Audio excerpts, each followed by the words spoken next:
Good morning champions. நம்ம என்ன பார்க்க போறோம் அப்படின்னா கான்ஸ்டன்ட் வால்யூம் ப்ராசஸ்க்கு ஒர்க் டன் வந்து பிடிவி அப்படின்றப்ப இந்த வால்யூம் வந்து 0 ஆகிடும்.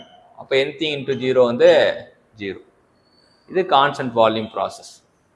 அடுத்தது கான்ஸ்டன்ட் டெம்பரேச்சர் ப்ராசஸ்க்கு சேஞ்ச் இன் இன்டர்னர்ஜி 0வா இருக்கும், இல்லாட்டி இன்டர்னர்ஜி கான்ஸ்டண்ட்டாக இருக்கும் அப்படின்னு தெரிஞ்சுக்கலாம்.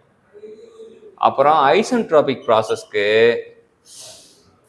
ஹீட் ட்ரான்ஸ்ஃபர் வந்து 0வா இருக்கும். இந்த 3 கேள்வியும் திரும்ப திரும்ப திரும்ப திரும்ப காம்படிட்டிவ் எக்ஸாமில் கேட்டுட்டு இருப்பாங்க.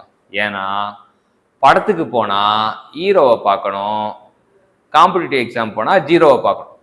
ஸோ நமக்கு என்ன கேட்டிருக்காங்கன்னா ஒரு ஐசோதெர்மல் ப்ராசஸ். ஐசோதெர்மல் ப்ராசஸ்னால் அங்கே டெம்பரேச்சர் கான்ஸ்டண்ட்டாக இருக்கும். அப்போ சேஞ்ச் இன் இன்டர்னர்ஜி கேட்டிருக்காங்க, அது எப்பவுமே 0வா தான் இருக்கும் அப்படின்னு தெரிஞ்சுக்கலாம். ஸோ இதுதான் வந்து ஒரு நீட் கொஸ்டின், நீட்டில் கேட்கப்பட்ட பிரசித்தி பெற்ற கொஸ்டின். Thank you champions.